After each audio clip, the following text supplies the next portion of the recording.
Erica Kirk, JD Vance conspiracies have hit the timeline, ladies and gentlemen. I seen some crazy Here's the clip. But I do see some similarities of my husband in JD and Vice President JD Vance. I do. And that's why I'm so blessed to be able to introduce him tonight, because he understands the fight that we're up against, and he can articulate that in a way that transcends race. Bro, why are you smiling like that? Why are you smiling like that while talking about JD Vance doing debate? Hey, yo, that's crazy. Demographic backgrounds.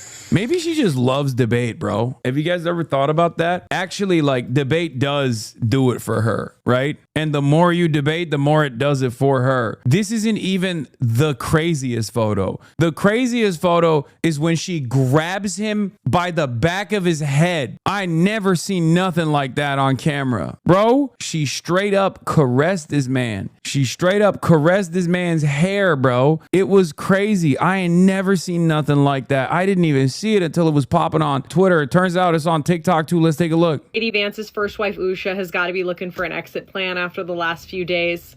As if it wasn't bad enough for the woman who was raised in a traditional Hindu home by Indian immigrant parents to have her husband go on national television and say that it's completely reasonable and acceptable for Americans to want to live next to people who are like them and speak their language. She then got to watch her husband put his hands all over the recently widowed Erica Kirk, who's clearly looking for another famous man in her life.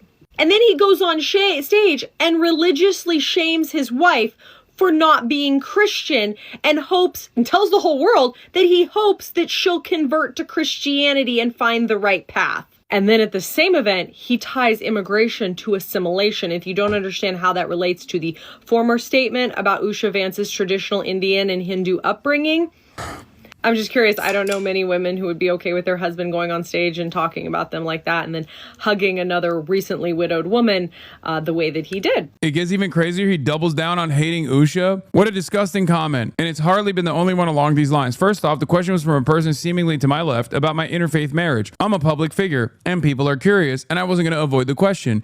Second, my Christian faith tells me the gospel is true and is good for human beings. My wife, as I said at the Turning Point USA event, is the most amazing blessing I have in my life. She herself encouraged me to re-engage with my faith many years ago. She is not a Christian and has no plans to convert, but like many people in an interfaith marriage or any interfaith relationship, I hope she may one day see things as I do. Regardless, I'll continue to love and support her, even though she's a lesser being, because not only is she Indian, but also she's Hindu. Oh my God. Like, literally, that's read between the lines. When a Christian person says that, that's what they mean. Okay. When a Christian person is like, oh, she's going to hell, that's what he's saying. And I don't think JD Vance believes that, for the record, but that is the value that he is reinforcing here. Okay. If you are a real one, if you're a real Christian, like that's what you believe. She's, yeah, bless your heart, bless her heart, you know, bless her heart. But the mother of my children is going to hell. This is the vice he is signaling. Oh yeah. Oh yeah. It's crazy. I hope she may one day see things as I do, regardless, or else she's going to hell. Okay. With the rest of the demons who do not convert to Christianity. Regardless, I'll continue to love and support her and talk to her about her faith in life and everything else because she's my wife. I'm going to keep debating her. I'm going to debate her into converting into Christianity. The fingers in his hair, Jesus. Yes. Yes. Brother, that don't look right. Am I reading too much into it? Am I crazy? Also, hand on the waist. Are we for real right now? Hand on the waist? Hello, this is bad, brother. Yeah, and then she also said, no one will replace my husband except for JD Vance. Hey, yo, dude. Nah, my girl would have words for me if I let another girl do that. I mean, that's crazy. That's crazy. Anyway, third, posts like this reek of anti-Christian bigotry. Yes, Christians have beliefs. And yes, those beliefs have many consequences. One of which is that we want to share them with other people. That is a completely normal thing. And anyone who's telling you otherwise has an agenda. Zaid Shalani, I sympathize with your sentiments, but isn't it true Usha comes from a religious family? I don't think they're agnostic, as you said. Thanks for responding. I'm glad you're on guard against Christian bigotry for me, one of the most active Canadian advocates for Christians here and abroad. Have you been able to detect any anti-Christian bigotry from Tucker Carlson? Carlson, like him calling Christian Zionists a virus. At TPUSA, you were asked about Judaism openly persecuting our religion. Oh, Ezra Levant is big mad. Okay, remember, Ezra Levant, I believe, is Jewish. He is also a Nazi. Now, what's really interesting about Ezra Levant is that not only is he Jewish, but also a Nazi, he also has highlighted a lot of straight up Nazi sentiment in Canada. Many such cases, okay? What's really interesting about this is that right now, David Horowitz, rest in piss, he's dead already, but if he was alive, and Ben Shapiro and Ezra Levant and the entire contingency of ultra conservative, Nazi aligned Jews are freaking the out because for some weird reason, they thought that they could lean into the great replacement theories about how white people are being replaced by black and brown people, all this stuff, without the very same people that believe that inevitably tying it back to the Jews as they did so historically, okay? Because that's what it is at the end of the day. So all of these guys who have created robust networks of propaganda, thinking that there was an unlimited alliance with the fascists that would never turn on them on the basis of Judaism, are currently facing the repercussions. They're currently experiencing something that they thought never would happen. That if you touch a hot stove, your hand is gonna burn. And these guys didn't just touch the hot stove, they lit it on fire, they turned the heat up, they danced around it. Because remember, one of the most prominent anti-Semitic, anti-Israel voices right now in the United States of America is a woman by the name of Candace Owens. Candace Owens is anti-black, anti-brown, and also anti-Semitic. All of these things are things that Candace Owens was saying. Candace Owens is the invention of David Horowitz, another Islamophobic, ultra-conservative Jewish person, and also Ben Shapiro, and Charlie Kirk too, but definitely Ben Shapiro. Ben Shapiro hired Candace Owens when he knew that she was anti-Semitic. Ben Shapiro had to fire Candace Owens because not only was she anti-Semitic, but she was also anti-Israel. And these guys thought that they could just, have people say a ton of anti-Semitic as long as they were pro-Israel. And now the true metric of being a real based right-wing groyper is to both be anti-Semitic and also anti-Israel. So they're cooked. This is where we're at now. Something that I have said for years, by the way. You are married to a woman who is not Christian. In her Wikipedia, I just looked it up. I wanted to know what her faith was. I didn't know this before. But she still calls herself Hindu. You are raising three kids in cultural, racial, religious household. How are you maintaining or how are you teaching your kids not to keep your religion ahead of their mother's religion? Or how are you teaching them that your kind, they're that kind who got here just few years or few decades ago is different or is better than your mom's kind who got here just a generation before? How are you balancing that? And when you talk about too many immigrants here, when did you guys decide that number? Why did you sell us a dream?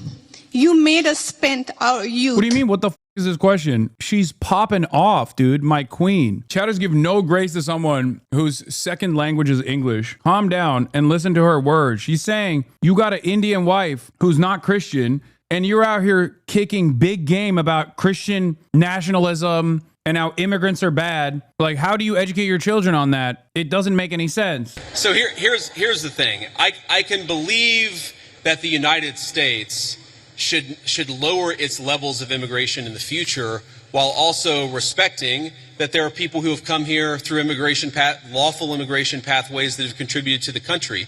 But just because one person or 10 people or 100 people came in legally and contributed to the United States of America, does that mean that we're thereby committed to let in 1 million or 10 million or 100 million people a year in the future? No, that's not right. We cannot have, I'll go and finish. We cannot have an immigration policy where what was good for the country 50 or 60 years ago binds the country inevitably for the future. There's too many people who want to come to the United States of America, and my job as vice president is not to look out for the interests of the whole world, it's to look out for the people of the United States.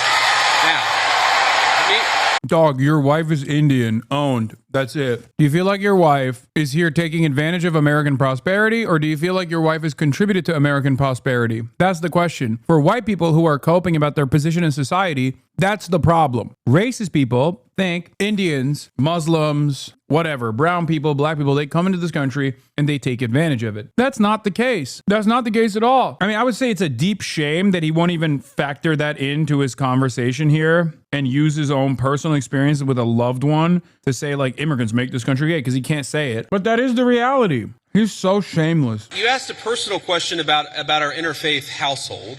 And yes, my wife did not grow up Christian. I think it's fair to say that she grew up in a Hindu family, but not in a particularly religious family in either direction. In fact, when I met my wife, we were both, I would consider myself an agnostic or an atheist, and that's what I think she would have considered herself as well. You know, everybody has to come to their own arrangement here. The way that we've come to our arrangement is she's my best friend. We talk to each other about this stuff. So we decided to raise our kids Christian. Our two oldest kids who go to school, they go to a Christian school.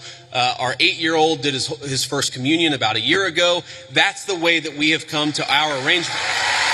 But, thank you.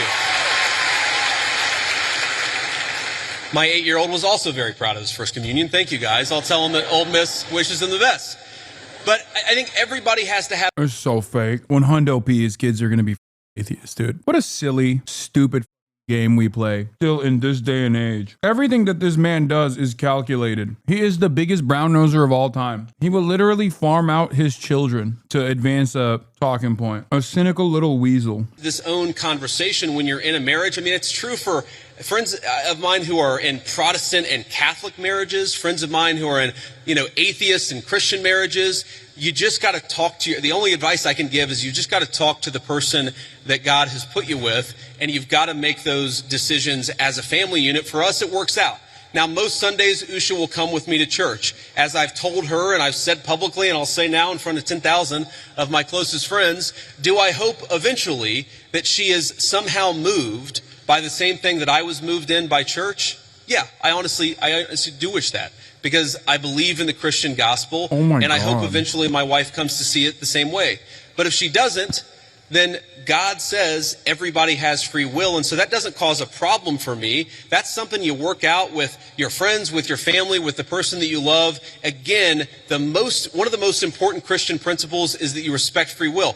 Usha's closer to the priests who baptized me than maybe I am. They talk about this stuff. My attitude is you figure this stuff out as a family, and you trust in God to have a plan, and you try to follow it as best as you can. And that's what I try to do. I want to make a... It's so fake. Remember, he's a Yale graduate, pussy-ass libtard. I guess there is some kind of divine punishment at play here, because, you're trying to farm respect from an audience that literally thinks you married someone less than human. So good luck on that front. Who think your children are lesser than they are because they're half Indian. You have to really eat a lot of self-respect in that regard. It's probably even harder than doing this whole routine about Christianity and how you found God. If you ask the question, what is the exact right number of immigrants for the United States to let in? It is just very specific on the context. If you go back to the 1920s, the United States passed an Immigration Reform Act that effectively cut down immigration to close to zero for 40 years in this country. And what happened over those 40 years? The many people who had come from many different foreign countries and different foreign cultures, they assimilated into American culture. And there was an expectation that they would assimilate into American culture. I think we have two problems in our immigration system today. And my guess is you're probably a slightly more leftist political persuasion, liberal political persuasion, maybe not. But here's the thing. I remember back in my establishment GOP days, when I was still very early getting involved in Republican politics, that's literally 2 years ago? You mean 2 years ago when Peter Thiel paid for you to run for Ohio Senate? He makes it seem like he'd been doing this for 20 years. I believe it was 2020, right? Was it the 2020 race where he won his seat? The only Peter Thiel candidate that actually won. Oh, no, it's not even 2022. Not even 2020. Oh my God. 2022, baby. So yeah, it is literally 3 years ago. I was right. How incredible. Like his wife married Usha, my queen, married a guy who wrote a famous book that liberals love to consume about how the white working class are stupid hicks with so much hatred in their hearts that they voted for Donald Trump because they're a bunch of racist, irredeemable, monstrous hicks. And then she had to sit there and watch him go on every neo-Nazi podcast for the next like 3 years, 4 years, only to become the vice president of Donald Trump. Because remember, these are people that are Yale graduated. JD Vance called Donald Trump Hitler. They know better. Imagine getting married to a man and having children with a man only to have him turn into a groiper on camera. That's gotta be pathetic. That's awesome. You're like, hey, remember when we were at Yale and we were both woke? What the happened? And he'll obviously present that as like serious character development. Dude, here is another instance where it doesn't take much to grift to the right. Here's a guy who literally called Donald Trump Adolf Hitler, alongside RFK Jr., by the way. Here's a guy who spent his entire career getting liberals to give him money, only to turn around and be like, I love Donald Trump, that's it. And everybody is like, oh, that's perfect. He loves Donald Trump. He said it. That's it. There is no version of this on the opposing side. Like, there's no world where you have, I mean, I guess you have the rhinos or the never Trump Republicans and stuff, but like, broadly speaking, I don't think liberals are so easy to trust, and leftists certainly are not easy to trust. The person who then turns around and says like, oh yeah, I know I spent my entire life's work is being a conservative, conservative, and working for the Trump administration and all this stuff, only to now turn around and be like, yeah, I'm actually good. And before you say, they brought back Cheney, man, and it failed. I mean, with George W. Bush, maybe, but I don't think liberals are as open-minded to this kind of stuff as the Republicans are, is what I'm saying. And the left certainly is not.